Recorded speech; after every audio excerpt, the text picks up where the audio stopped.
दोस्तों, तो आज के इस वीडियो में मैं आप लोगों के लिए द ग्रेट रूलर सीरीज का सीजन 2 एक्सप्लेन करने वाला हूँ। सीजन 2 की शुरुआत यहाँ इन्फिनाइट फ्लेम रेल्म से होती है, जहाँ पर हम देखते हैं कि फ्लेम एम्परर यानी कि ज़ावियन और मास्टर डियाब्लो दोनों आपस में एक बोर्ड गेम खेल रहे थे, जो गेम काफी ज्यादा सस्पेंस भरी हुई थी। ज़ावियन की चाल के बाद मास्टर डियाब्लो उससे सवाल करते पूछता है कि तुमने ऐसी चाल क्यों चली, लगता है कि तुम्हारे दिमाग में कुछ चल रहा है, तुम किसी बारे में सोच रहे हो और वो बात तुम्हें परेशान कर रही है। चलो भी, मैं जानता हूँ कि तुम मुझसे कुछ बात करना चाहते हो, उसी के लिए तुमने मुझे यहाँ पर बुलवाया है, तो बताओ क्या आखिर वो क्या बात है। ये सुनकर सामने की तरफ मुझे ज़ावियन जो कि परेशानी में था, वो मास्टर डियाब्लो से कहता है कि मास्टर डियाब्लो मुझे समझ नहीं आ रहा कि आखिर मैं क्या करूँ। आप तो अच्छे से जानते हैं कि कैसे लुओ गॉड क्लैन इस वक्त एक बड़ी मुसीबत में फंसा हुआ है। ज़ावियन का भी इतना कहना ही था कि तभी अचानक मास्टर डियाब्लो कहता है और मुझे पूरा यकीन है कि तुम उनकी मदद करना चाहते हो, लेकिन ज़ावियन भूलो मत, ये डोकी कॉन्टिनेंट नहीं बल्कि ग्रेट 1000 वर्ल्ड है। यहाँ पर कई हजारों ताकतवर फोर्सेस मौजूद हैं, जिनमें से सबसे ज्यादा खास 5 एंशिएंट क्लैन और 4 डिवाइन क्लैंस हैं, जो कि हमेशा एक दूसरे को बैलेंस एंड चेक में रखती है ताकि कोई भी इस दुनिया पर अकेले राज ना कर सके। इन क्लैन में से जब किसी क्लैन को डिक्लाइन होता है तो उसके सिर्फ कुछ ही तरीके हैं। पहला तो ये कि उस क्लैन के पास सारा के सारा टैलेंट खत्म हो जाए,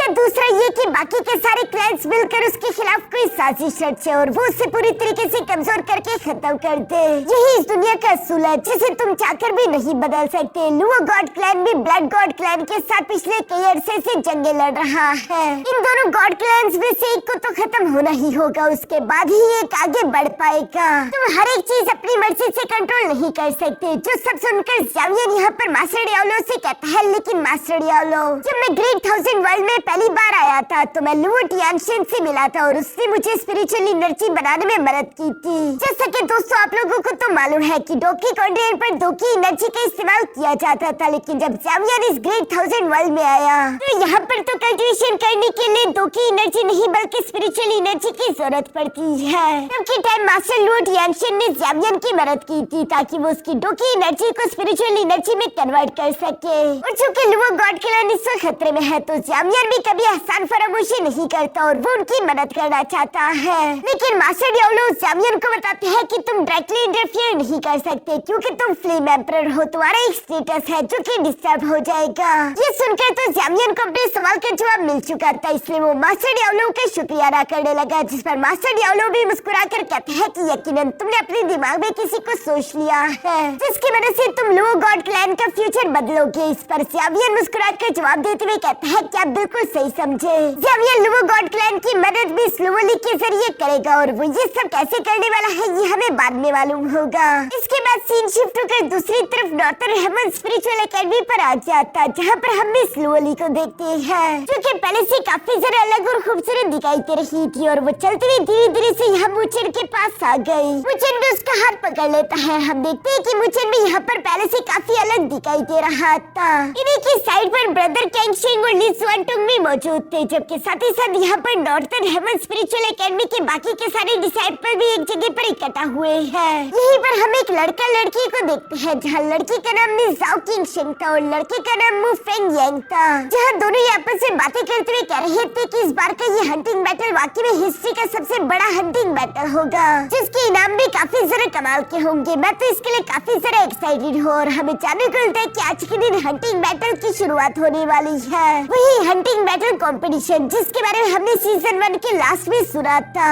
सुजुआन, सुलिंगर और मुकाई भी वहीं पर मौजूद थे, जो कि इस हंटिंग बैटल के लिए काफी ज्यादा एक्साइटेड है। ये सारे डिसाइपल आपस में इसी तरह की बातें तो कर ही रहे थे, तभी अचानक इनके सामने एक बड़ा सा पोर्टल ओपन हो गया, जिसके अंदर से हम देखते हैं कि डीन टाइकिंग निकलकर बाहर आ गए, जो कि नॉर्थर्न हेवन स्पिरिचुअल एकेडमी के डीन थे। उन्हें देखते ही सारे के सारे डिसाइपल फौरन से उन्हें ग्रीट करते हैं। उन्हीं के पीछे एल्डर ज़ू टियान और बाकी के एल्डर्स भी यहाँ पर मौजूद थे। मास्टर टाइकिंग यहाँ पर सब लोगों से बात करते हुए कहता है कि मैं उम्मीद करता हूँ कि इस साल तुम सब लोगों को स्पिरिचुअल लाइट एम्पावरमेंट मिल सके। ये खास तरह की ब्लेसिंग है, अगर ये लोग इस हंटिंग बैटल में जीत गए तो इन्हें लास्ट में एम्पावरमेंट ब्लेसिंग मिलेगी, जिसका इस्तेमाल करते हुए इन सब कल्टिवेटर्स की लेवल ब्रेक थ्रू हो सकती है। मास्टर टाइकिंग यहाँ पर अपने डिसाइपल से कह रहे थे कि वैसे भी ये तुम लोगों के लिए काफी ज्यादा जरूरी है, क्योंकि थोड़ी अरसे बाद स्पिरिचुअल एकेडमी कंपटीशन आने वाला है, जो सारे के सारे 5 मेजर एकेडमीज के दरमियान एक कंपटीशन होगा और उसमें इन लोगों की रैंकिंग डिसाइड होती है।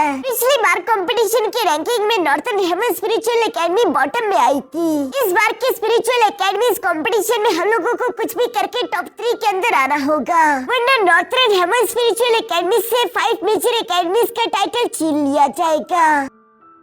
जो सुनकर तो वहीं पर मुझे मिस रैन कहने लगी कि इस बार हम जरूर जीतेंगे, क्योंकि हमारे साथ ब्रदर कैंग शेंग है, जो कि हेवनली रैंकिंग लिस्ट का नंबर 1 जीनियस है। तभी अचानक वहीं पर मौजूद यांग होंग जवाब देते हुए कहता है जैसे कि बाकी के एकेडमिक्स के पास तो कोई जीनियस ही नहीं। किंग टाइकिंग यहाँ पर अपने डिसाइपल्स को बताता है कि पिछले कुछ सालों से लगातार हमारा जानी दुश्मन डीमन ड्रैगन पैलेस हमारे कई सारे टैलेंटेड डिसाइपल्स को जान से मार रहा है, जिसकी वजह से हम लोग पिछले कई बार से स्पिरिचुअल एकेडमी कॉम्पिटिशन को जीत नहीं पा रहे थे। लेकिन इसका मतलब ये बिल्कुल भी नहीं कि हमारी नॉर्थर्न हेवन स्पिरिचुअल एकेडमी किसी से कम है। हमारी नॉर्थर्न हेवन स्पिरिचुअल एकेडमी हजारों साल पहले बनी थी और हमने कई सारी मुश्किलें झेली है। अभी यकीनन हम इन मुश्किलों से निकल जाएंगे। मुझे अपने डिसाइपल्स पर पूरा यकीन है कि वो कभी भी नॉर्थर्न हेवन स्पिरिचुअल एकेडमी का नाम बदनाम नहीं होने देंगे। जो सुनकर तो वहाँ पर मौजूद जितने भी डिसाइपल्स थे वो सारे के सारे डीन टाइकिंग से कहने लगे कि हाँ, हम अपने एकेडमी की इज्जत के लिए जरूर लड़ेंगे। जो सुनकर तो डीन टाइकिंग भी काफी जरा खुश हो गए थे। इसके बाद वो अपने डिसाइपल्स को बताने लगे कि जहाँ तक स्पिरिचुअल लाइट एम्पावरमेंट की बात है तो वो तुम लोगों को हमारी नॉर्थर्न हेवन स्पिरिचुअल एकेडमी के गार्डियन यानी कि बेमिंग ड्रैगन फिश लॉर्ड से खुद पर्सनली मिलेगी।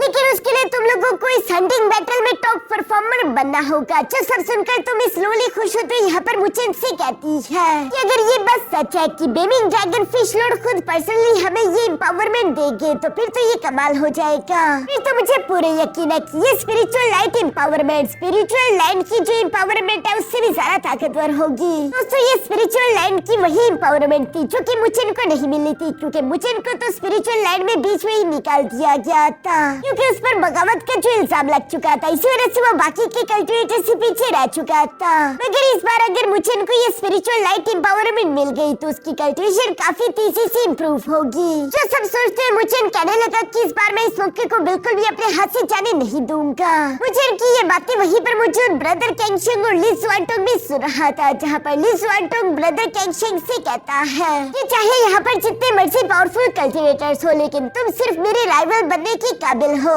इस पर ब्रदर कैंग शेंग कहता है कि वो सब हम बाद में सोचेंगे, पहले ये सोचो कि हम इतने स्पिरिचुअल क्रिस्टल कैसे इकट्ठा करें जिससे हम टॉप 3 क्वालिफाइड्स में से आ सके और उसके बाद हमें मौका मिल सकेगा पेलेंटी हाल के 3 जनरल्स को हराने का, जो कि हंटिंग बैटल का फाइनल राउंड होगा। अगर इन लोगों ने मिलकर उन 3 जनरल्स को हरा दिया तभी हर एक डिसाइपल को स्पिरिचुअल लाइट एम्पावरमेंट मिल पाएगी, वरना किसी भी डिसाइपल को स्पिरिचुअल लाइट एम्पावरमेंट नहीं मिलनी और सबकी मेहनत जाया हो जाएगी।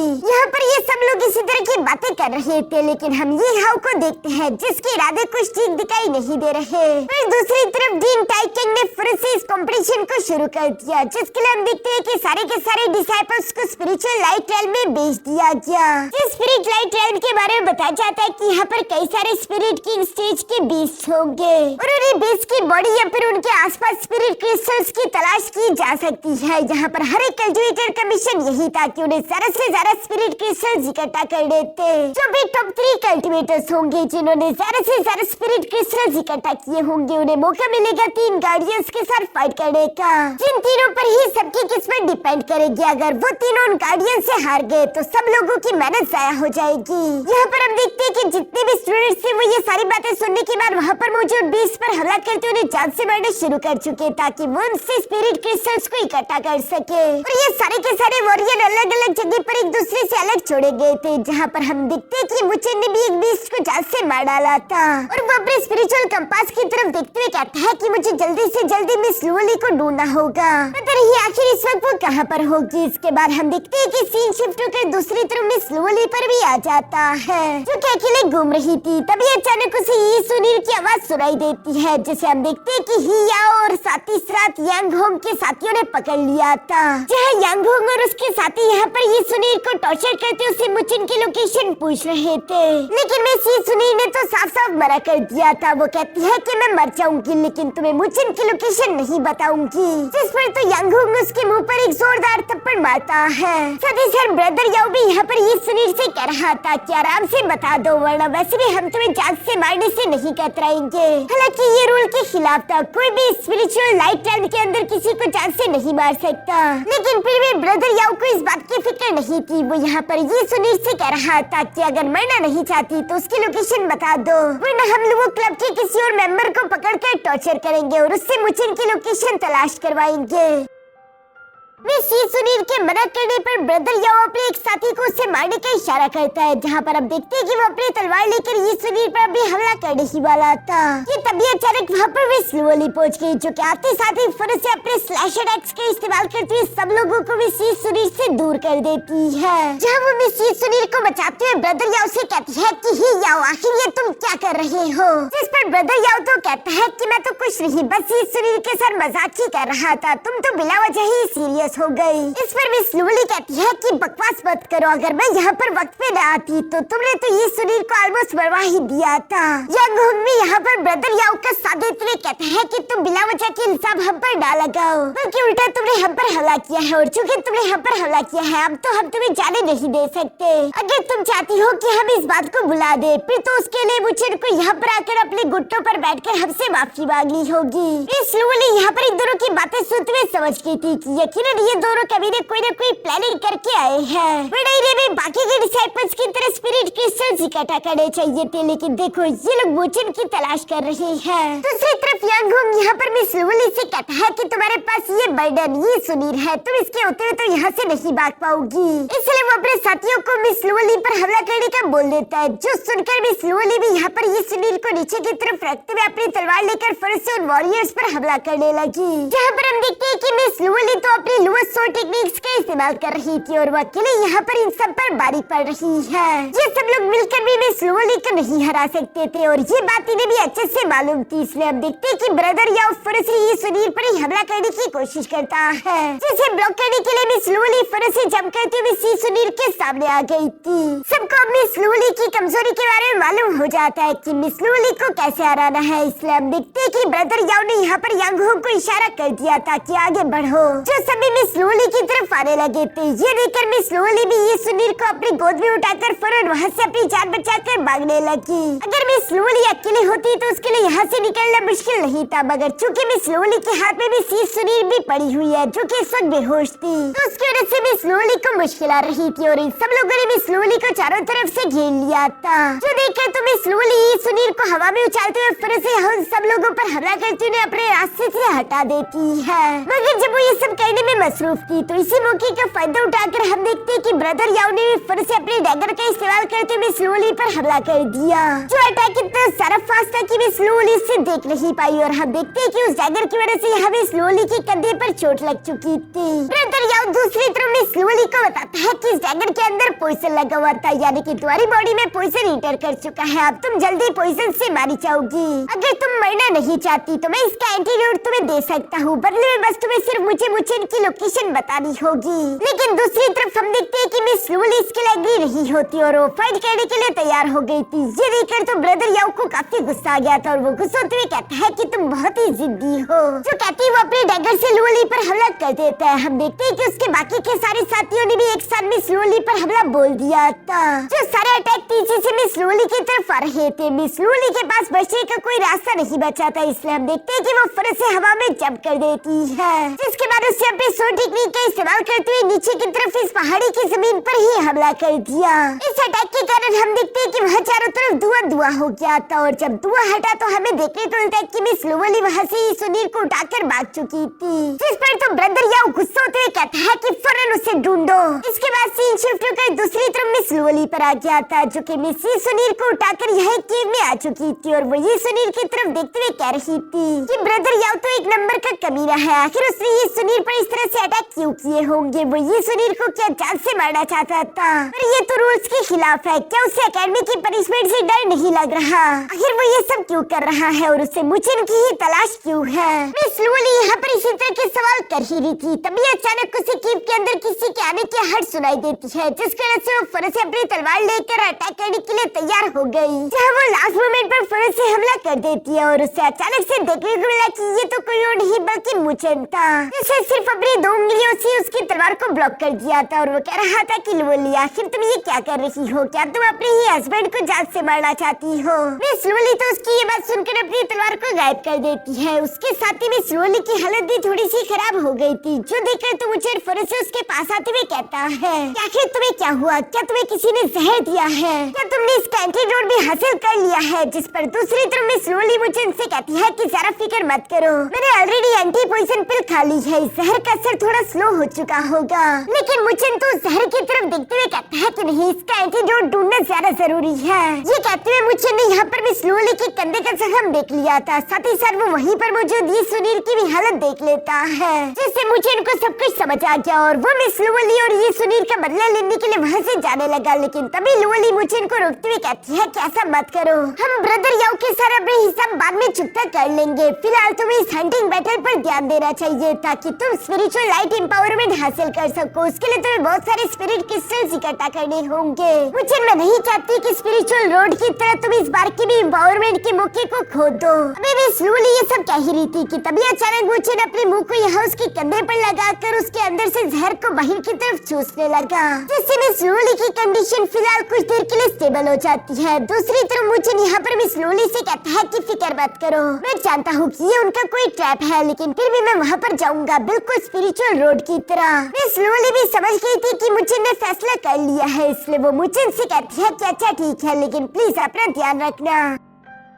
इसके बाद सीन शिफ्ट होकर दूसरी तरफ यहाँ ब्रदर याओ और उनके साथियों पर आ चुका था, जहाँ ब्रदर याओ गुस्सा होते हुए कह रहा था कि तुम सबके सब लूजर्स हो, क्योंकि एक जख्मी लड़की को भी ढूंढ नहीं पाए, वो भी तुम लोगों की शिकंजे से बच गई। आखिर तुम लोग कितने सारा गिरे हुए हो। वो भी ये सब कह रहा था कि तभी अचानक वो अपने ऊपर किसी स्पिरिचुअल एनर्जी को महसूस करता है, जहाँ देखने पर हमें जाने को मिलता है कि वो तो कोई और नहीं बल्कि मुचेन था, जो कि इनके ऊपर पहुंच चुका था और उसने यहाँ अपने ग्रेट बुद्धा हैंड टेक्निक को क्रिएट कर लिया था, जिसके इस्तेमाल करते हुए फौरन से इन पर हमला कर देता है। सिर्फ एक ही अटैक में मुचेन ने वहाँ पर ज्यादातर डिसाइपल्स को तो पछाड़ दिया था। इसके बाद हम देखते हैं कि मुचेन गुस्से में तेजी से ब्रदर याओ पर अटैक्स करना शुरू कर चुका था। सभी सर वो अपने स्फीयर को बाहर की तरफ निकालते हुए कहता है कि चलो बियाबू जहर का एंटीडोट मुझे दे दो। यंग होंग तो यहाँ पर मुचेन को देखकर कहता है कि हम तुम्हारा ही इंतजार कर रहे थे, तुम खुद ही हमारे पास चलकर आ गई, ये तो अच्छा हो गया। जिसके साथ ही हम देखते हैं कि ब्रदर याओ के सारे साथी तेजी से मुचेन पर हमला करने के लिए उसकी तरफ बढ़ने लगे, लेकिन मुचेन अपने स्फीयर का इस्तेमाल करते हुए सबको दो रहा था। इवन कि हम देखते हैं कि ब्रदर यंग होंग भी एक बार फिर से अपने एंशिएंट टाइगर ड्रैगन को एक्टिवेट करने की कोशिश करता है, लेकिन उसका ये स्पिरिट ज्यादा देर टिक नहीं पाता। मुचेन ने सिर्फ एक ही स्फीयर अटैक के अंदर उसे पूरी तरीके से चकनाचूर कर दिया। सभी सर मुचेन यहाँ तेजी से यंग होंग की बुरी तरीके से धुलाई करते उसके पेट पर एक जोरदार किक करते उसे पीछे चट्टानों पर दे मारता है। जिसके बाद मुचेन ने दूसरी तरफ फुल रफ्तार से वहाँ पर बाकी के डिसाइपल्स को पीटना शुरू कर दिया था। यहाँ पर हम देखते हैं कि मिस लोली को भी मुचेन की फिक्र हो रही थी और वो ये सुनील के साथ तेजी से उसी की तरफ आ रही है, ताकि अगर मुचेन को उसकी जरूरत पड़े तो उसकी मदद कर सके। दूसरी तरफ हम देखते हैं कि मुचेन ने ऑलमोस्ट वहाँ पर सारे के सारे डिसाइपल्स को अकेले ही हरा दिया था। बस सिर्फ आखिर में ब्रदर याओ रह चुका है, जिसकी तरफ वो अपने स्पीयर को तानते हुए कहता है कि चलो अब वो एंटीडोट मुझे दे दो, लेकिन ब्रदर याओ ने तो मना कर दिया था। जो सुनकर तो मुचेन गुस्से से अपने स्पीयर को उसकी तरफ थ्रो कर देता है, लेकिन ब्रदर याओ उसके अटैक को डॉज कर चुका है। ये देखकर मुचेन अपने जोरदार पंच के साथ भी उस पर हमला करने की कोशिश करता है। मुचेन का ये पावरफुल पंच काफी ज्यादा खतरनाक था, लेकिन हम देखते हैं कि दूसरी तरफ ब्रदर याओ भी हेवनली रैंकिंग लिस्ट में 5th पोजीशन पर आता है, तो वो भी कुछ कम नहीं, उससे सिर्फ एक हाथ से मुचेन के पंच को ब्लॉक कर दिया था।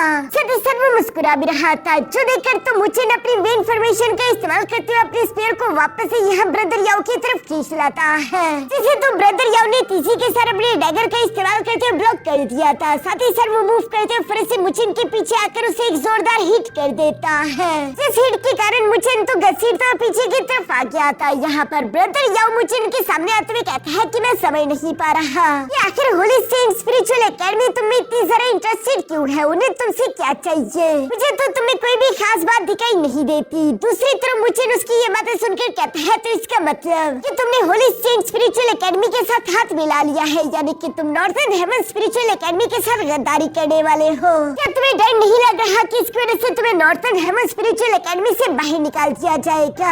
जिस पर तो ब्रदर याओ यहाँ पर हंसते हुए अपने डैगर्स के साथ मुचेन पर तेजी से हमला करने लगा और इन दोनों के दरमियान एक बहुत ही तेज फाइट शुरू हो गई, जहाँ पर मुचेन तेजी से मूव करते उसके अटैक्स को डॉज कर रहा था और ब्रदर याओ से बता रहा था कि मैं भी तो यही चाहता हूँ कि नॉर्दर्न हेवन स्पिरिचुअल एकेडमी मुझे निकाल दे। वैसे भी इस एकेडमी के पास ज्यादा रिसोर्सेज नहीं है और वैसे भी ऊपर के एकेडमीज में जाने की आखिर क्या शर्म। एक कल्टिवेटर होने के नाते मुझे बस सिर्फ अपनी कल्टिवेशन पर ध्यान देना चाहिए ताकि मैं जल्दी से जल्दी अपनी कल्टिवेशन को इम्प्रूव कर सकूं। मुझे नॉर्दर्न हेवन स्पिरिचुअल एकेडमी के साथ वफादारी या फिर उसकी इज्जत का बिल्कुल भी नहीं सोचना, ये तुम जैसे बेवकूफ लोगों का काम है। ये सारी बातें इस तेज फाइट के दौरान चल रही थी, जहाँ पर हम देखते हैं कि मुचेन तो अपने सल्लू और डेथ वार टेक्निक का इस्तेमाल करते हुए ब्रदर याओ के सारे डैगर्स को ब्लॉक कर देता है। मगर दूसरी तरफ ब्रदर याओ फौरन से मुचेन के पास आकर उसकी पीठ में एक जोरदार पंच कर चुका था। साथ ही साथ वो मुचेन से कहने लगा कि मुचेन, अगर मैंने तुम्हें जांच से मार डाला तो उसके बाद मुझे होली सेंट स्पिरिचुअल एकेडमी में पोजीशन मिल जाएगी। ये सब बोलते हुए यहाँ पर मुचेन को पीटते हुए उसे एक जोरदार पेट में किक कर देता है। दूसरी तरफ मुचेन को भी समझ आ गया था कि ब्रदर याओ को ये काम यकीनन जीसुआन ने दिया है, जो कि इस वक्त होली सेंट स्पिरिचुअल एकेडमी में है। दूसरी तरफ हम देखते हैं कि ब्रदर याओ यहाँ पर मुचेन को खत्म करने के लिए फिर से अपनी clean divine art feather fall slash of the haven technique को क्रिएट करके मुचेन पर हमला कर चुका, जो कि एक डिवाइन कैटेगरी की जानलेवा टेक्निक थी। इससे हिट होकर मुचेन फौरन जमीन पर जा लगा, जहाँ तब तक भी स्लोली और ये सुनील भी पहुंच गई और वो ये नजारा देखकर काफी ज्यादा परेशान हो जाती है। दूसरी तरफ ब्रदर याओ को तो खुशी हो रही थी, उसे लग रहा था कि शायद उसने मुचेन को जान से मार डाला है, मगर जैसे ही दुआ हटा हम देखते हैं कि मुचेन जिंदा सलामत था, बल्कि उसकी बॉडी के आसपास थंडर लाइटिंग एनर्जी इकट्ठा होने लगी। सती सर वो गुस्सा होते हुए कह रहा था कि अब तुम्हें नहीं बचाया जा सकता, तुमने मिस लोलिक को पॉइजन दिया, ये सुनील को इंजर्ड किया और साथ ही साथ बाहर की एकेडमी के साथ हाथ मिलाकर अपनी एकेडमी के साथ तुमने गद्दारी की है, अब तो मुझे तुम्हें जान से मारना ही होगा।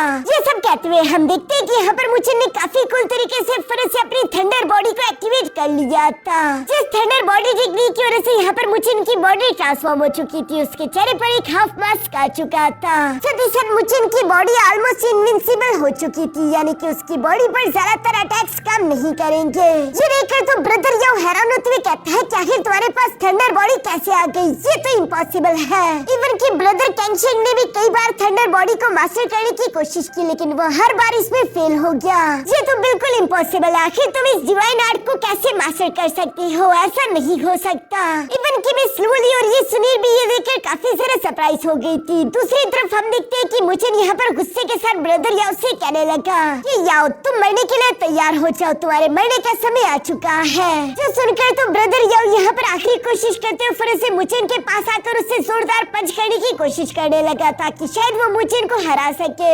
इसी सोच में उससे मुचेन पर अटैक करने शुरू कर दिए थे। वो मुचेन से कह रहा था कि क्या हुआ अगर तुम्हारे पास थंडर बॉडी आ चुकी है, फिर भी मैं तुम्हें जान से मार सकता हूँ, तुम्हें मालूम नहीं तुम्हारे पास अगर ये थंडर बॉडी है फिर भी मेरी कल्टिवेशन तुमसे ज्यादा है। मैं almost half step heavenly completion stage में इंटर करने वाला हूँ, तुम्हारी कल्टिवेशन मेरे सामने काफी ज्यादा कम है, मैं तुम्हें जान से मार डालूंगा। ये कहते हुए लगातार मुचेन पर हमले करते जा रहा था, लेकिन उसके कोई भी अटैक मुचेन की बॉडी पर असर नहीं कर रहा। मुचेन तो ऐसे खड़ा था जैसे कि उससे कुछ भी फर्क नहीं महसूस हो रहा, उसे तो बस सिर्फ गुदगुदी हो रही थी। मुचेन फिर से अपने पंच को तैयार करते हुए यहाँ ब्रदर याओ के फेस पर दे मारता है, जो पंच बहुत ही ज्यादा पावरफुल था। ब्रदर याओ उड़ते हुए पीछे की तरफ जाने लगा, लेकिन मुचेन रुकता नहीं बल्कि वो तेजी से उसके पीछे जाते हुए यहाँ एक के बाद एक पंच उस पर मारने लगा, जहाँ पर हम देखते हैं कि मुचेन का हर एक थंडर पंच ही काफी ज्यादा खतरनाक था। वो इतना ज्यादा खतरनाक था कि मुचेन इस पंच से पूरे के पूरे पहाड़ को शडर कर रहा था। साथ ही साथ मुचेन के पास इस वक्त बिजली की रफ्तार थी, वो इतनी तेजी के साथ मूव कर रहा था कि वो एक सेकंड में 100 अटैक्स कर रहा है,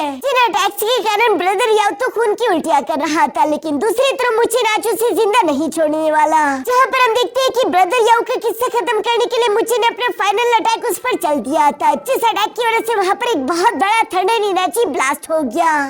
सुनील तो ये देखकर खुश होते हुए यहाँ पर मुचेन को चीयर करते हुए कह रही थी कि वाओ मुचेन तो ट्रांसफॉर्म होने के बाद काफी ज्यादा डेंजरस हो चुका है, जबकि मिस लूली भी यहाँ पर मुचेन को इस तरह से फाइट करते हुए देख रही थी। दूसरी तरफ हम देखते हैं कि ब्रदर याओ लगातार खून की उल्टियां करता जा रहा था और मुचेन उसके सामने कूल तरीके से खड़ा है, जहाँ पर ब्रदर याओ अपनी आखिरी कोशिश करते हुए मुचेन से कहता है कि तुम्हें क्या लगता है कि थंडर बॉडी के बाद तुम मुझे जान से मार डालोगे? अब अभी भी मेरे पास एक ट्रम्प कार्ड मौजूद है और ये कहती है ब्रदर याओ ने फिर से यहाँ पर अपनी क्रेन गॉड डिवाइन टेक्निक को क्रिएट करना शुरू कर दिया, जिसमें हम देखते हैं कि वो यहाँ पर हेवनली डीमन क्रेन को समन कर लेता है, जो कि आज भी इस रैंकिंग लिस्ट में 26 रैंक पर आता था। ये बीस्ट वैसे तो काफी ज्यादा ताकतवर है, लेकिन दूसरी तरफ मुचिन के पास भी उसका जिन्यू बर्ड है, जिसे मुझे ने की हाथ के इशारे से फौरन बाहर की तरफ बुलवा चुका। जहाँ पर हम देखते हैं कि ये दोनों ही पावरफुल बीस्ट सीधे जाकर हवा में एक दूसरे से टकरा गए और इनके टकराव की वजह से वहाँ पर एक बहुत ही ज्यादा टेरिफाइंग ब्लास्ट हुआ, जिस ब्लास्ट की एनर्जी बहुत ही ज्यादा खतरनाक थी। और इस ब्लास्ट का इफेक्ट खत्म होने के बाद हम देखते हैं कि ब्रदर याओ पूरी तरीके से हार चुका था। मुचिन ने उसकी छाती पर पैर रखा हुआ है, जहाँ पर मुचिन अपने थंडर पंच को तैयार करते हुए ब्रदर याओ से कहता है कि मरने के लिए तैयार हो जाओ। और ये कहते ही मुचिन ने ब्रूटली फिर से अपने फाइनल थंडर पंच के साथ ब्रदर याओ पर हमला कर दिया, जो अटैक बहुत ही ज्यादा टेरिफाइंग था। और इसी के साथ हम देखते हैं कि मुचिन ने यहाँ पर ब्रदर याओ की जान ले ली, जिस सीन के साथ हमारा ये एपिसोड यहीं पर खत्म हो जाता है। दोस्तों उम्मीद करता हूँ कि आप लोगों को ये वीडियो अच्छी लगी होगी। अगर आप लोगों को ये एपिसोड अच्छा लगा तो प्लीज वीडियो को लाइक करके एक अच्छा सा कमेंट कर देना। इस वीडियो पर 30,000 लाइक्स और 3,000 कमेंट्स का टारगेट रखते हैं। तब तक मैं इसका नेक्स्ट एपिसोड भी आप लोगों के लिए एक्सप्लेन करके अपलोड कर दूंगा।